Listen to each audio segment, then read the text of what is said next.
was not that bad.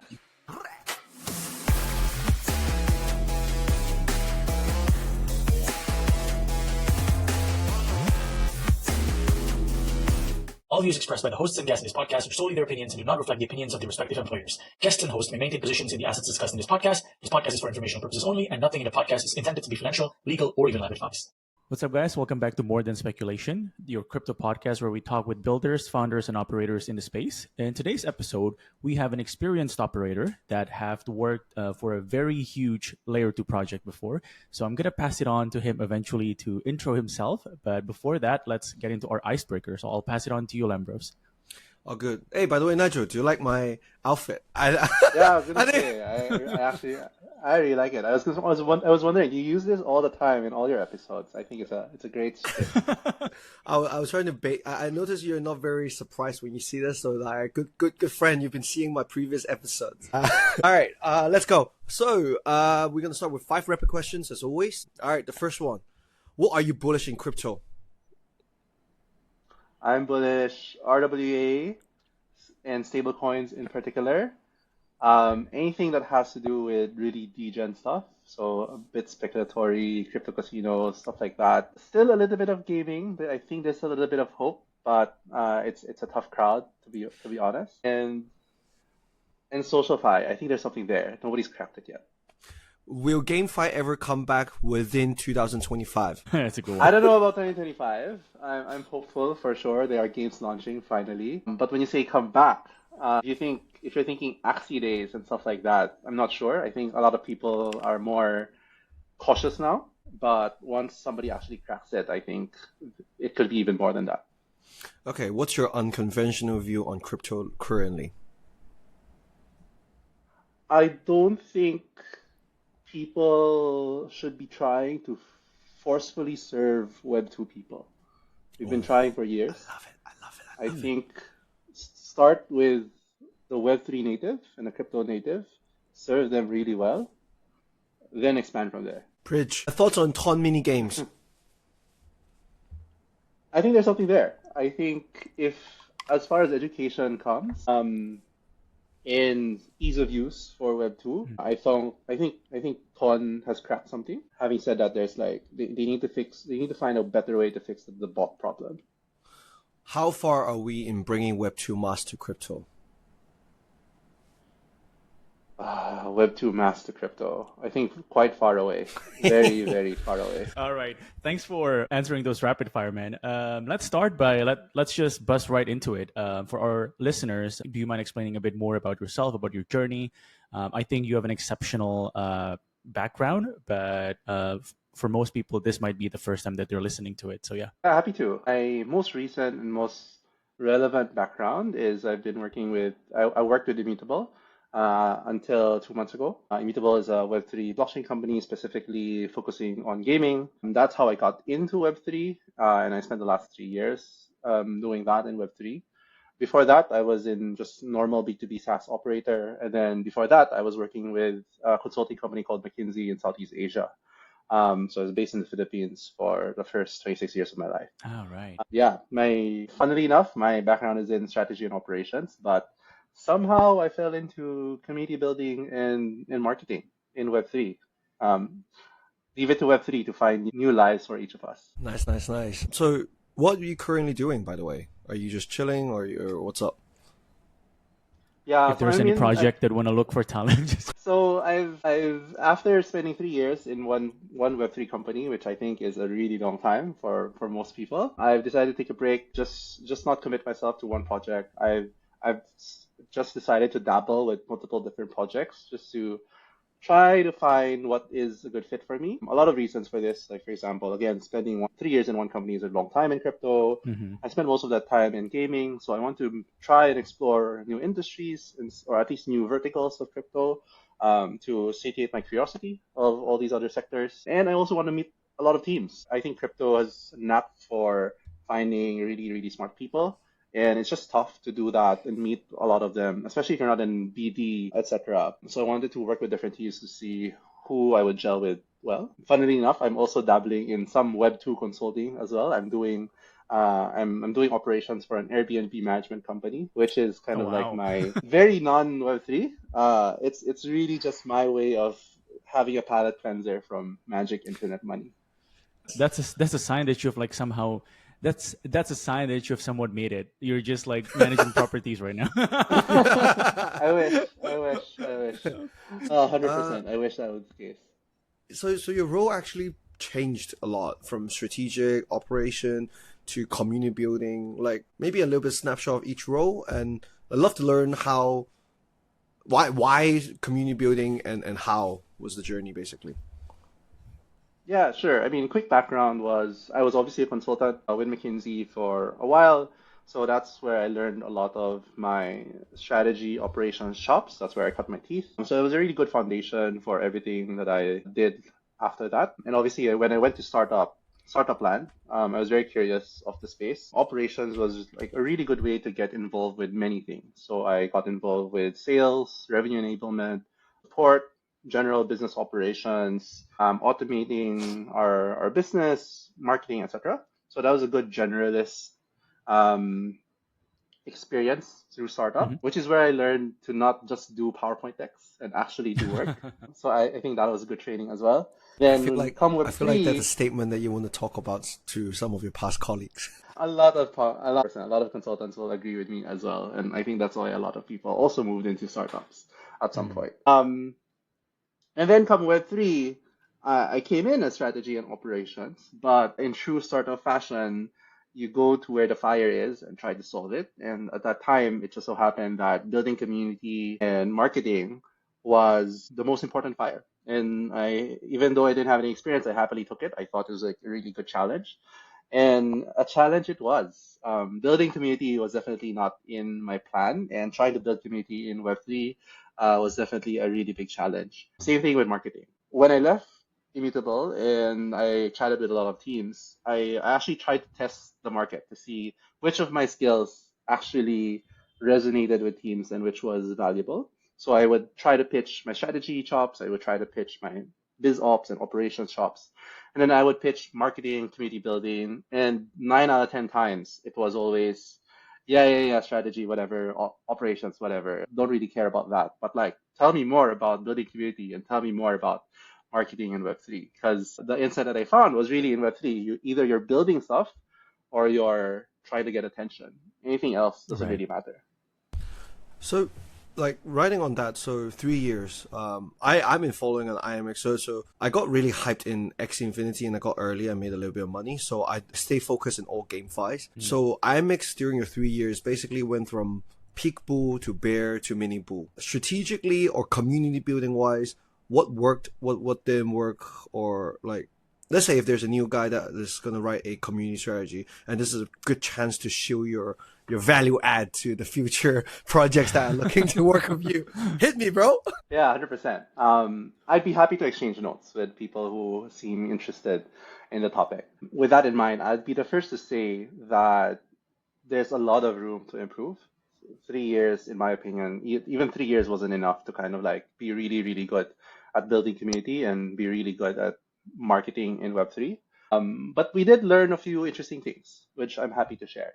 I think it really boils down to a strong thesis of what you think is important and adds value in Web3. Mhm.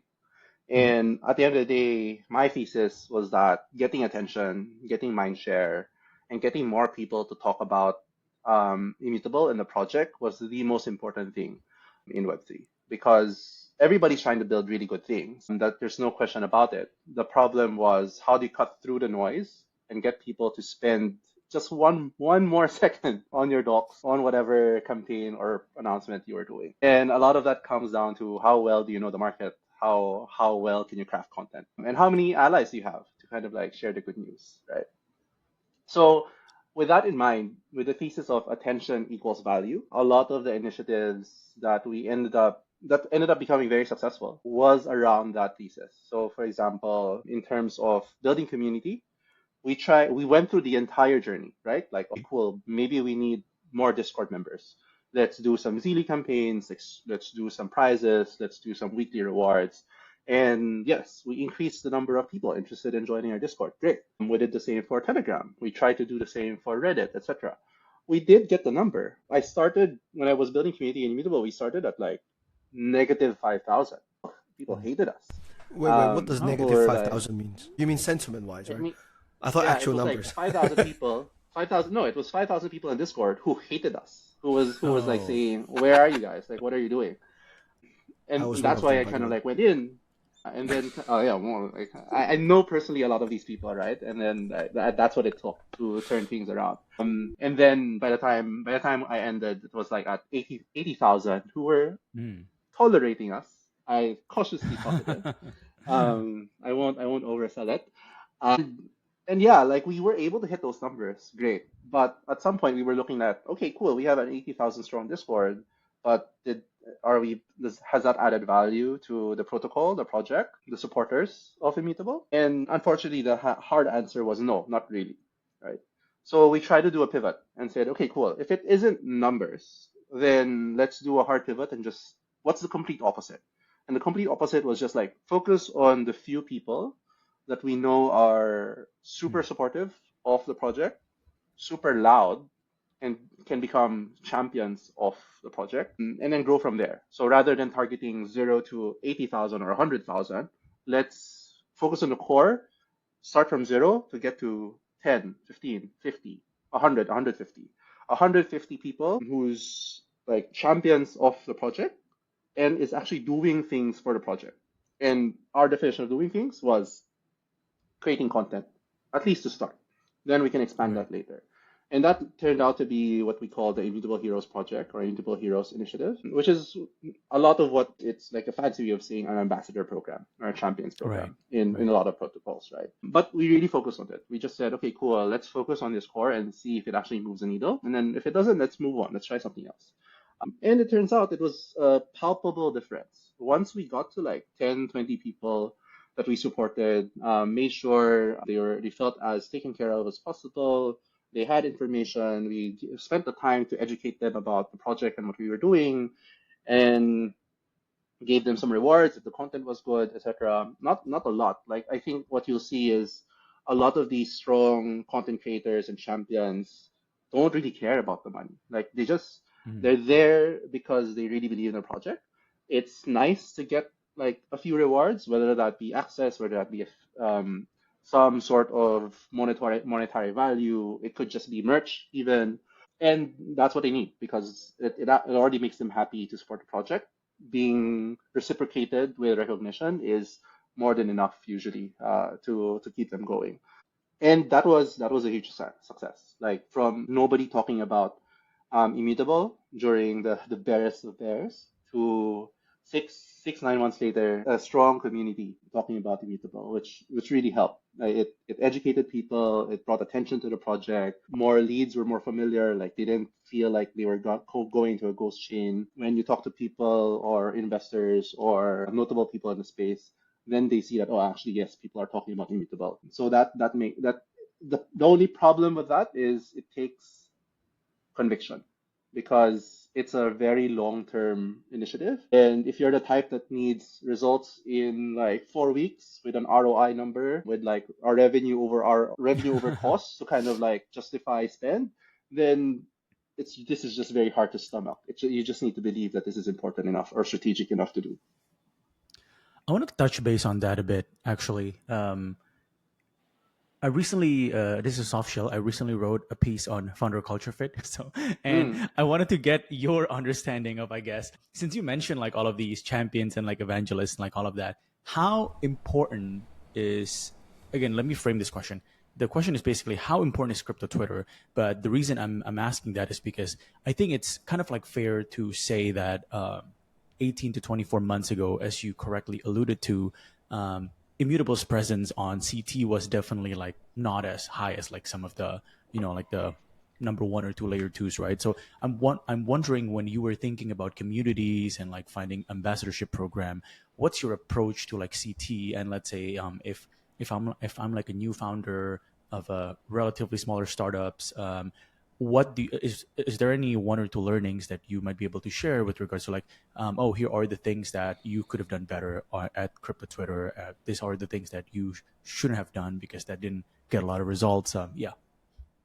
Yeah, I think first and foremost, I think we're very lucky to have CT because it's a very clear, easy, accessible channel where you know you hit 70-60% of your relevant target market, right? Yeah. Versus that, like, you'd be hard pressed to do that with any other industry. In fact, you have to pay to find these people traditionally, right? Through Facebook ads, Google ads, etc. Here, you can actually do it for free. So in that sense, I think it's an important channel to really master and figure out if you want to succeed in crypto. At least that's my view.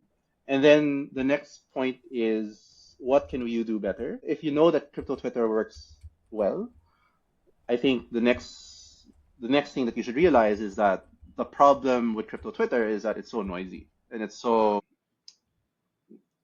people's memory are that of a peanut, right? Like you go through the scroll and done. You don't remember anything else. So the question is, how do you cut through the noise if you want to own and like get mindshare from this channel? And founder fit or founders being crypto and being loud is one strategy, in my opinion. I think it's a really effective strategy because a lot of people are able to resonate with people much easier versus a brand or a corporate logo. That's true. So if you have founders or like champions that are keen to do it, like definitely lean in because it's I would argue, cheap marketing, right? Rather than spending a lot of money on something else, and very effective. So that's something I definitely lean into, not first and foremost. If you think of it as cults and building a religion, right? You always need that cult leader.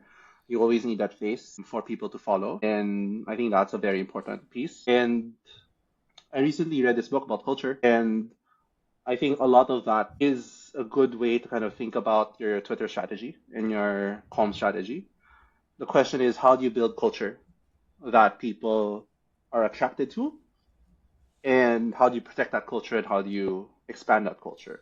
And what I mean by that is you can see a lot of these, and I think the NFT projects actually do it really well, right? They're creating a lot of different artifacts, symbols, rituals, language, etc. that effectively just create an us or them dynamic.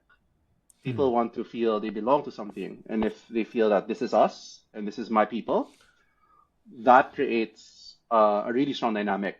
So that really amplifies your messaging across much more people than one brand can ever do. I think the people that have not done well at Twitter is that they haven't been able to like build that unique culture that people want to align themselves with.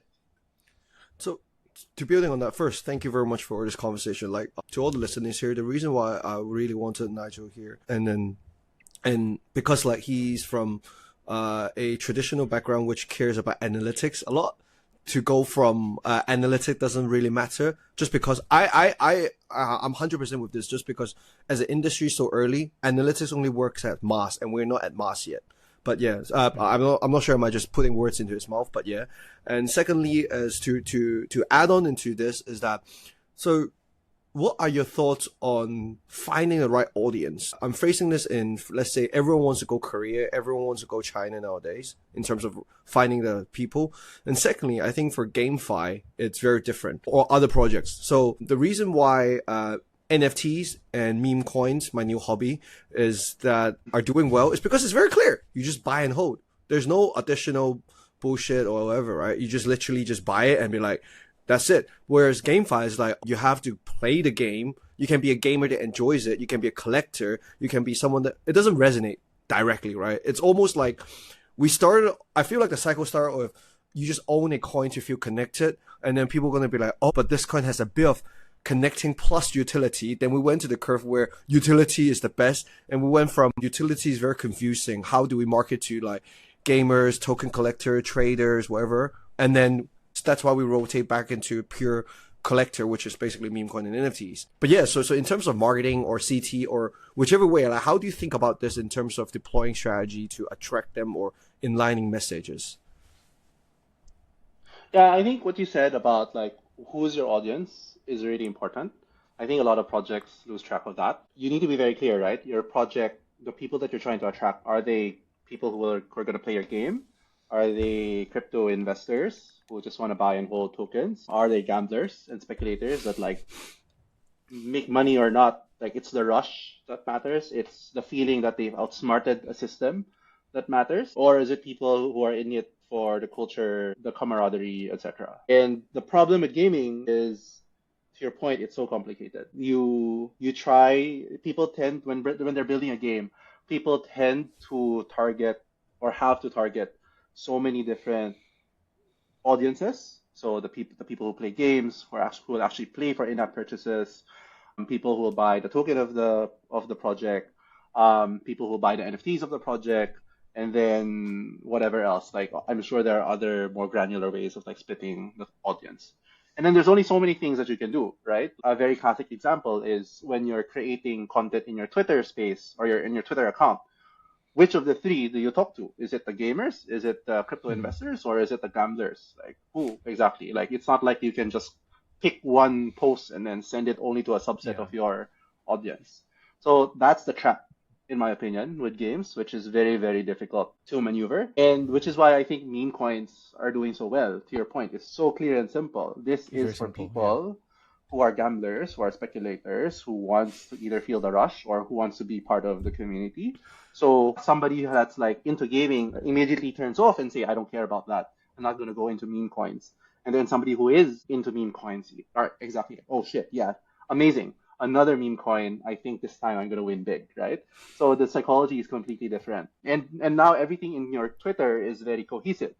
It's all about showing that you are a strong meme coin with strong potential, where the champion or sponsor of this meme coin is not going to run, and that's how you kind of like make it a success.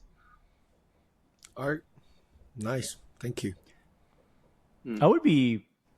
I want to take a step back, and I would be hard pressed to not kind of like ask you this question, especially because you spent 3 years at like Immutable. But I think very curious to hear your take and maybe even lessons for L2 operators. But I think it's kind of fair to say that like IMX in this mini bull cycle hasn't like gained as much mind share, I guess. Right? I think that's the right word, right? Because you guys either you guys are focusing on gaming and people are focusing on DeFi and memes. I'm not sure what's the case, but in this day and age with like 40, 50 L2s, like getting mindshare is much more difficult, right? So like I guess the question is more around like why do you think that that's the case? Because I think a lot of L1s, a lot of protocols, a lot of ecosystem at L1s, a lot of ecosystem folks at L1s and L2s would want to hear what you have to say with regards to like, okay, you think that like we could have done a better job at A, B, C, D, E to get a better mindshare and to compete with all of these other chains. Yeah, so I think a lot of it is there's a lot of reasons that go into Mindshare, right? Like for example, I don't know if you use Kaito, for example, that AI Yep. tool for like Mindshare and stuff like that. Yep. A really big part of that is what is the most trending Mindshare at the moment, and that's a lot of what people just tune into naturally. And if you look at that chart, GameFi is like number 3, number 2 sometimes, but mostly number 3, number 4. And number 1 and number 2 is AI and meme coins, right? Right. So that's the only thing that people care about right now. And naturally, a lot of the things that will attract mindshare are projects that honed into that specific topic. So that's one. There's a macro problem. And number 2 is, I think, for Immutable in particular, I think you need to kind of like weigh that with the strategy of Immutable as well. It's public knowledge that a lot of the focus of Immutable is to get more games on the platform, and that's what's important, and that's kind of like that's where a lot of the focus and resources go into. And therefore, do we talk about the chain, or do we talk about the games? Where exactly do we get the most ROI in terms of our efforts, right? Like, if we talk about the chain and make the chain successful, does that actually make the project and protocol successful? Not necessarily, but if we make games on the platform successful and talk about them, chances are that's a trickle effect to the underlying infrastructure. So it makes a lot more sense to focus on making the games the heroes rather than the chain as the hero. 100%. In a sense, if I can, it's a bit like GMX on Arbitrum. Like it's easier to make an app. Like I'm a fat app guy, right? So I think like the app works and then people come to your chain. I went to Harmony purely for DeFi Kingdom, and there's nothing on Harmony back in the days. God damn it. No, I mean, yeah, like if I can, I guess, like summarize and paraphrase a bit of what you said, it's essentially different metrics to consider, and there's a very strong focus per se. Is it fair to say that, and maybe this is more of a broader question, but I'm wondering if you have any opinions on whether it's like, I know that there's no black and white answer, but it seems that a more generalized L2 that's trying to do a bunch of things and trying to, just be like another sort of like, hey, you can build anything on top of us, they will care more about making the chain itself successful. Whereas I think Immutable was like just focusing on one thing, right? So like, as you correctly said, so making sure that the games that are building on top of the chain are successful, instead of, like maybe there's like different focus, like you don't really care as much about like DeFi TVL, or you don't participate in the restaking game as like these more generalized L2, like Scroll recently just launched, and they're not necessarily having the best time, but like they were playing like the restaking games and like all of that. So I guess, yeah, I would love to get your opinion on to kind of summarize all of this, I guess. Do you think if a game is successful on a specific chain, that would affect, I guess, like the value accrual to the token of that chain? Do you have any opinions around that? I would double up that question and say it's actually more important for a game to be successful, period, in Web3, for the betterment of the entire industry and all the other chains in Web3. That's actually a really good consultant answer, but it's a very good answer. but it is a true answer, though, yeah.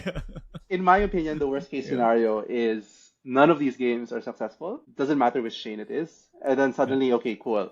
That was a nice Web3 experiment, but let's just go back to AI, right? That's deeply troubling because there are a lot of games out there, right? And I think a lot of the games building on Web3 right now is kind of like a subset of the entire gaming industry. Like all the big games like Fortnite, etc., aren't in Web3 yet. So as long as you get a really successful game, then that kind of like opens the floodgates to a lot more possibilities and opportunities. Then the race is on, right? Like, okay, cool. Which chain will be able to onboard like the biggest games that have now been able to is now convinced to enter Web3? Then that's kind of like where you'll probably see competition. But until then, like right now, what we need to do is prove that the industry actually makes sense. And then let's go into like competition mode, or so to say. What do you think about Off the Grid? Have you played it? No, I haven't played it. After having a 2-year-old, it's just hard to do anything other than work and taking care of a kid. Have you looked at how they launched the product and everything? Like not play the game. I saw that they got really strong KOLs and streamers to hone in. I think which was really important. I definitely saw a lot of the coverage around it as well. I think I've seen mixed reviews. Some have said, yeah, even after the streamers left, transactions are still increasing. Some are saying, well, after the streamers left, a lot of the Twitch streams actually just almost went down to zero as well. So I think it's mixed reviews. At the end of the day, how I measure a successful game is, do you actually make money, right? Like, do you have sustainable revenue? Do you have sustainable in-app purchases? Is the secondary market super healthy? And that is not proven yet. Because if I understand correctly, maybe I'm wrong, but off the grid, you don't pay to play it. You don't pay it and then install it to play it, right? So you're not making money yet. And if you're not making money yet, you're not yet proven as a business. Okay. So you can pay a pass to get extra stuff to speculate. Like for me, it was you can pay the pass to speculate better drops to sell in the future. But I couldn't kill people in the 3 hours. I couldn't land a shot in 3 hours, so I didn't buy it. But like I see what you mean. Maybe you didn't pay enough. I wish it wasn't. It's like I think it's just my pure Bro, we're bad like aim. competing with 17. We're competing with 17-year-old reflexes, man. Like it's that's impossible true. anymore. But My overall, I muscles think it don't work was. as well. I feel like it's a good launch, but I do agree the thing kind of died off a little bit. And even though if there are payments, you don't know is that the thing with Web3 gaming is that because of speculation, the numbers can jump up in the first month for like exponentially, and then nothing else. Because essentially, I just assume most people are paying for speculation in general. So I agree, unproven yet. Okay, final few questions. So you say you're bullish on tons. Do you use Line or KakaoTalk before? Oh wait, sorry. I've used Where Line do you- before, but not extensively. So this is one of my smaller trades. Feel free to don't comment if it's too sensitive. How far along do you think ton adoption to crypto is? And are we in a stage that you think it starts to be okay to have the next ton, which is KakaoTalk and Line app version of ton? Sorry, I don't understand the question. Are you saying like has Ton made it? So ton is basically yeah. First, is ton on the way making it, or are they already created a Mindshare that's good enough? And are we ready for the next chatting app with built-in crypto things into it yet? I don't know what criteria to say that Ton has made it. I think there's definitely a lot of users, but when you say you've made it, let's qualify that a little bit, right? When you say you've made it and Ton is like a success, do you mean to say it's ushered in crypto adoption and therefore a sustainable source of revenue through crypto? Or is it just purely user numbers? If it's purely user numbers, sure, they've made it. There's a lot of users, but I don't know what you mean by success. Okay. I personally don't think Ton has made it. I think it's in okay. So in the long term, I don't think they made it. They got the attention. They got the bots. There's no one killer app yet, but they have success because Telegram itself is a good tool, and then they have this star things that you can tip people with now, which is indirectly like crypto things as well. I like the Ton name. I like the everything, which is cool. But again, I don't think there's a killer app yet that is clicky base, so I don't think they made it. But in terms of trading perspective, where we take out from a thing, I feel like they're in a stage where it's ready for the next chatting app bet kind of thing. Like it's So actually, yeah, if you put it that way, right? Like, I'm not sure if Ton has it now, but like, if you're able to move money from just texting in Telegram, and I don't need like I don't know what are like the money apps right now, like TransferWise and stuff like that. You just transfer money through Ton or to Telegram. I think that's pretty bullish. Like if we get to a point where everybody's just moving money through Telegram, that's something notable in my opinion. Okay. I won't drill too much into it. This is just a small little thing that I'm trying to get everyone's consensus on, because I think it's a little bit early for this, but at the same time, I feel like I want to be early kind of thing. A lot of times I'm too early, but yeah. How much Ton bags do you have? I'm actually unloading. I'm unloading. I haven't unloading, and I'm looking to put a portion of it into the next Ton as a gamble bet, and then yeah. Yeah, Got it. I kind of want to see if we can wrap this up with a few interesting questions, but I know that you're no longer there, but I would love to know which games or products are your like top one or two favorite from like the Immutable ecosystem. There were two. So one was I'm such a bad person with my memory. I think the space game, Space Nation, I really like. Just because I'm really into that sci-fi thing, and I think I met the team, and I'm they're quite an interesting team. Like the founder was ex Blizzard. I think he was doing World of Warcraft. So that's quite interesting to me. I'm really looking forward to that and being able to play. Is that MMORPG? Yeah, they call it. Yeah, it's an MMORPG. I think they call it a space opera. In fact, so yeah, that's right. Space Nation. Really excited for that. And then the other one, I think it just opened Shardbound again because I met the team. I like the genre as well. It's like a tactical strategy game. So keen to play that as well and see how that goes. Nice. Any approximate dates that's going to launch? So this one I think just had open beta. I forgot about Space Nation and when it's like launching, but I think this one you can already play. This is like Hearthstone, right? Basically. Yes, no, but like, I don't think it was what. Oh, really? Like you have cards to kind of like use, but the actual characters are like in a board where I think it's also movable. So I think there's a lot more Oh, tactics for it. okay. Yeah, thanks, bro. Is there any question you want to ask us? If not, Can flip the Yeah, okay. script. I Yeah, actually, yeah. I mean, the question is, like, I guess maybe I should have asked this before I joined. Like, what is the thesis of this podcast? What are you trying to like uncover? I, I'll let you me and answer Marco. that. So it's clear, right? First is that I like to put people on the spotlight to see their reaction. I Mm, do mm, believe in knowing the founder, knowing the team, and reading people's mm, script can generate consensus. And the part is there's a lot of things that I wouldn't be able to get out of you unless I book you in for this session, and then you can jump in and then you share the whole thing. Because it's like a win-win, right? Like you want to share Bro, yourself, you're gonna I scare want the to learn future from guests. you. But yeah, to be honest, I didn't think too much of it. I've been trying to push myself to do more this year in general, and then Marco was the one that held my hand and say, "Yo, just do this, bro." And then we just from planning to launching, we did everything in 2 weeks, and yeah, didn't think too much, to be honest.